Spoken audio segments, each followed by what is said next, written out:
The spiritual battle every writer faces. Fear, doubt, comparison, creativity, among other things. Every writer faces battles that actually has little to do with writing. Fear whispers that we aren't good enough. Rejection makes us question whether our words matter. Burnout drains our enthusiasm. Writer's block leaves us staring at a blank page, waiting for inspiration to arrive. Yet, what if the problem isn't what it appears to be? Let's explore the hidden causes behind some of the most common struggles we face. Symptom versus disease. The check engine light isn't the problem. It's warning you about a problem. What do most writers think their greatest problem is? Fear, for sure. We never want to fail. We make inaccurate comparisons, suffer rejections, and we wonder how to deal with writer's block. Our struggles are real, but what we most easily recognize is just a symptom. For a cure, we need to identify the disease. A Band-Aid isn't good enough. Imagine driving down the highway when the check engine light appears. Should you ignore the warning? You can tell yourself it's not important if you want to. If the light bothers you, why not cover it up with a piece of tape? That won't identify or fix the problem, will it? The light isn't the enemy. The light is the messenger. And we can spend years fighting symptoms. We can battle fear without examining what we believe about ourselves. How do we handle rejection, burnout, or writer's block? When we are frustrated and discouraged, we have a check engine light calling for attention. Today, we want to recognize our symptoms and then explore the deeper issues that keep writers stuck. When we correctly diagnose the problem, we can finally pursue permanent solutions. The fear of not being good enough, that's the symptom. The disease behind the symptom is what we choose to believe. Writers aren't defeated for lack of ability. We're defeated by the lies we believe about ourselves. Because of unmet expectations, we tell ourselves, I never was a great writer, or I don't have anything worth writing, or this is way too much work. Why would we believe that when we tell ourselves that? Because fear leaves us too short-sighted. We're not seeing the greater truth. The symptom is fear. The disease is believing the lie. Fear makes assumptions that need to be challenged. If we believe we're not good enough, then we're going to write cautiously. If we believe we have nothing valuable to contribute, we will wait for inspiration that never comes. If we believe failure is inevitable, well, we will quit. And that's the only reason writers fail. Everybody starts as a beginner. Every published author begins with weak sentences, makes mistakes, and struggles with doubt. That's right. Successful writers feel fear. They just refuse to let fear define what's possible. The question is not whether fear is present. The question is whether our fears are telling the truth about the future we cannot possibly define. When we replace fears with possibility thinking, our confidence begins to grow. The pain of rejection is a symptom. The disease is allowing others to define who we are. Imagine a $100 bill crumpled, thrown away in the trash.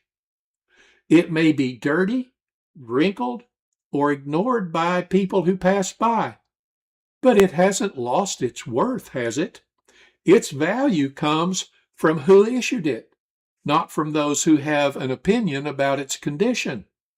In the same way, our worth comes from our Creator, not from others who might see us dirty and crumpled and good for the trash.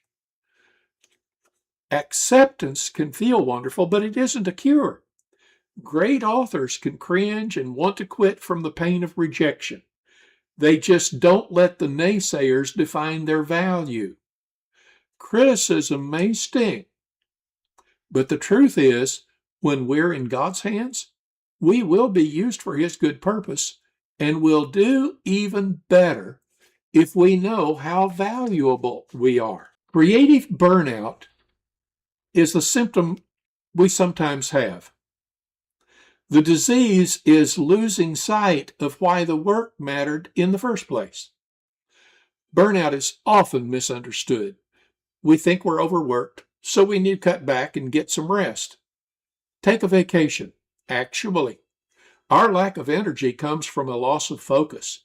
When we no longer see the value of the journey we are taking, we want to stop and rest. And we might not get back to writing at all. When we measure our success by sales numbers, social media engagement, or the opinions of others, we feel pressure to perform, and writing becomes a burden, not a calling. The joy that once fueled our creativity is replaced by pressure, and the work that once inspired becomes little more than another task to complete. Just as fear grows from believing the wrong things about ourselves, and rejections grow from seeking identity in the wrong places, burnout grows from losing sight of the destination. Time off from work isn't a cure. We need to reconnect with the passion we had before. Revisit the purpose behind your words. Return to the truths, experiences, and values that first stirred you to write. Necessity is the mother of invention. When purpose is restored, creativity will follow, and our weary hearts will discover fresh strength to create again. Insurmountable writer's block. That's the symptom. The disease is trying to think something that isn't there. Writer's block often feels like just an impenetrable wall. But identify the disease and it's a pushover. Writer's block isn't a shortage of ideas. It's rejecting all the ideas while you search your brain for what isn't there. Can you see that problem?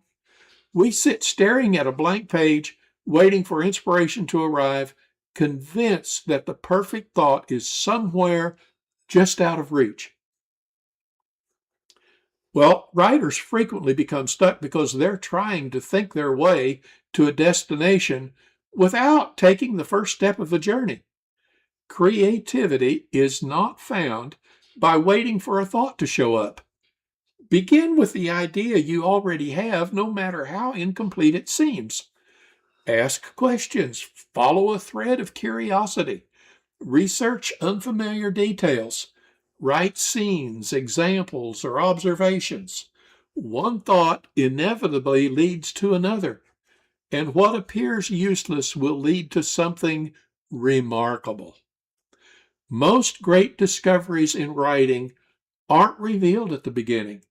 They emerge along the way. Inspiration tends to meet writers in motion, not in stillness. So start where you are. Use what you know and trust the process. The gold might be hidden behind the very next sentence. The prison of perfectionism is the symptom. The disease is believing that imperfect work has no value. Perfectionism pretends to be a commitment to excellence, but actually, it hides a most destructive message saying imperfect work has no value. Nothing could be farther from the truth. But if we believe the lie, we become trapped in an endless cycle of revising, second-guessing, and polishing the same spot over and over again, so we're never finished. Perfectionists aren't afraid of writing badly. They're afraid of moving forward with anything that isn't absolutely perfect. Ironically, perfectionists rarely struggle to begin. They produce strong opening chapters, detailed outlines, and promising ideas. Their struggle is finishing. They attempt to perfect chapter 1 before chapter 2 can exist. They revise scenes whose true purpose can't be understood until the entire story is complete. A builder doesn't stop construction to polish a concrete foundation. The structure must first be completed before it can be evaluated as a whole and the finishing work can be done. Writing works the same way. Some problems can't be identified until the manuscript is finished, and some strengths can't be recognized until all the pieces are in place. So progress requires permission to be imperfect. The goal of the first draft is not perfection. The goal is just to get it completed as soon as possible. Intolerable pain, that's just a symptom. The disease is failing to accept pain that is essential to great storytelling. Many writers do their best to avoid storytelling pain. Understandably so. It hurts, right? We avoid difficult questions, uncomfortable emotions, and tragic experiences. Success, though, is meaningless without a challenge. Solutions are boring unless we first recognize a problem and don't know how it's going to be solved. Readers are moved when characters wrestle with problems, face genuine loss, and emerge changed by what they endure. A butterfly develops strength through the struggle of escaping the chrysalis. Remove the struggle, and there's no butterfly that's going to fly. The same is true for writers. The painful experiences we wish had never happened become what God uses to make our stories fly. No struggle, no story.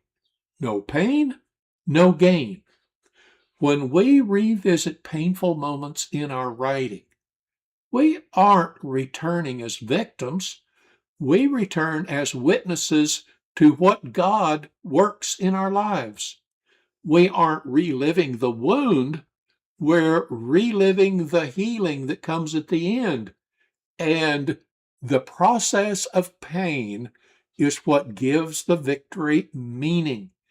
Each time we relive the pain, we double the victory. The fear of telling the truth is the symptom. The disease is trying to be open and guarded at the same time. Many writers struggle to tell the stories that matter most because they try to be different people at the same time. On one side, they want to be open and honest. But on the other side, they want to be cautious and reserved. They want to be truthful and authentic. Oh, but on the other side, they want to avoid criticism, preserve relationships, and anticipate every possible reaction before a single word reaches the page. The result? Silence, hesitation, or a manuscript that never moves beyond a rough collection of guarded thoughts. We can't discover and protect at the same time. Discovery requires openness. We want readers to follow memories, emotions, and truths wherever they lead. Protection requires caution, wisdom, and discernment. We evaluate what should be shared and whether permission or clarification is needed. Here's the cure. During the first draft, give yourself permission to tell the whole truth and nothing but the truth. Write freely without editing, defending, or censoring. Later, during revision, apply wisdom, seek approvals when necessary, and shape the story for the benefit of the reader. Truth uncovers the story. Wisdom refines it. When each is given its proper place, both can coexist. No time to write. Another symptom. The disease is confusing intentions with commitments. If we really are writers, we want to write. If only we had the time. Others have 24 hours in their day. Why do we seem to have less? We dream of finishing our book. We think of articles to write. The disease? We say it's lack of time, but that's only a symptom. The disease goes much deeper. Our intentions live in our thoughts. Commitments live on our calendars. We schedule appointments, meetings, vacations, church services, medical visits. Why? Because those things matter to us. Yet we often treat writing as something we will do whenever room shows up on our calendar. Unfortunately, those rarely appear on our calendar. Suppose God placed a message on your heart. That calling deserves more than good intentions. It deserves a place in your schedule. Without commitment, a call to write remains an aspiration. A calling without commitment becomes a ministry plan. Most successful writers aren't people with more free time. They're people who make writing important enough to put it on their calendars. They rise early, stay up late, or rearrange priorities because the work matters. Writers don't find time to write. Writers make time to write. I need my writing voice. Oh, that's a symptom. The disease is failing to adequately recognize our audience. Many writers spend years searching for their voice as if that was a hidden treasure buried somewhere deep inside ourselves. They experiment with different sizes, styles, favorite authors. They wonder why their writing still feels forced. The problem? It isn't a lack of voice.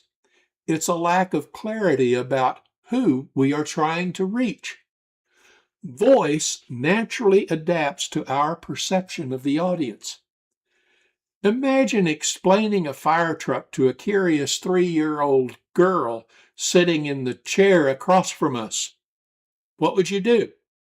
You'd use simple words, vivid descriptions, and excitement. Oh, that's so important. Now, imagine explaining the same fire truck to a gray-haired retired firefighter. The details, terminology, and focus would immediately change. Your voice would sound different, yet you would still be the same person. We find our voice when we quit asking, how do I want to sound? And we ask, who are my readers? What do they need to hear? The clearer we see our audience, the more naturally we will write in the right voice, the right vocabulary, and give the right level of detail. Voice is an act of service, not self-discovery. When we clearly understand the people we're trying to help, entertain, or inspire, our authentic writing voice will follow without effort. And for each different audience, it will naturally be different. Need to be noticed is a symptom. The disease is seeking applause instead of just helping others. All writers want to be loved and appreciated. That's just being human. We want readers, positive reviews, and recognition. While there's nothing wrong with being well read, problems arise when wanting attention becomes the goal rather than the byproduct of serving others. A popular saying goes something like this: God helps those who help themselves. Is that true? Scripture paints a different picture. Throughout the Bible, God repeatedly blesses people who focus on serving others rather than promoting themselves. Jesus taught that greatness is found in serving, not in being served. The kingdom of God often works opposite from human ambition. When we are preoccupied with applause, we will measure success by sales and public recognition. And those results are largely beyond our control. So our desire to be noticed is going to be frustrating. Our responsibility isn't to produce results. It's to use our writing talents for whatever God might want to accomplish. Only time will tell what that might be. When we focus on helping readers and honoring God like we're a lighthouse shining out over the stormy seas, we can leave the results in His hands. Applause seeks personal validation, starving for attention. Service finds its reward in seeing other lives changed. In the process, the life we save may be our own. Writing is most important. Isn't that how we want to feel? Actually, that's a symptom that might be a problem. The disease is overlooking what makes writing so important. We might believe that writing should be our one and only goal. We focus on better sentences, publishing more books, and building our platform. We want increased sales and better recognition. But that's not what makes writing important. Writing matters because people matter. A hammer isn't great because of its name or reputation. It's valuable because of what it helps build. In the same way, words aren't valuable because they are well written. They are priceless when they encourage a discouraged heart, illuminate truth, or answer a question. Our storytelling needs to offer hope, strengthen faith, or help someone take the next step in the right direction. Jesus consistently focused on people rather than programs, crowds, or accomplishments. He saw individuals. Writers are called to do the same thing. Our wonderful book set on a hilltop isn't the treasure. The readers are. Writing is simply one of the tools God uses to shine light into someone's darkness. We should think of our writing as city lights on the top of a hill, shining through the darkness, lighting people's paths. If we think in those terms, every page becomes an opportunity to make ourselves valuable by letting our writing lives shine. We've talked about the spiritual battles that every writer faces.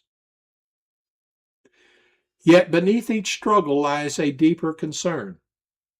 Symptoms demand attention. Healing requires diagnosis. Fear loses its power when confronted with truth. Rejection weakens when our identity is rooted in God rather than public opinion. Burnout fades when purpose is restored. Writer's block dissolves when we begin moving forward. Perfectionism loses its grip when we embrace progress over flaws. And even painful experiences can become powerful tools for ministry. The spiritual battle of writing is more than words, books, and publishing. It's not about becoming a perfect writer or having a best-selling novel. When we identify the disease behind those symptoms, then we can write with courage, conviction, and purpose.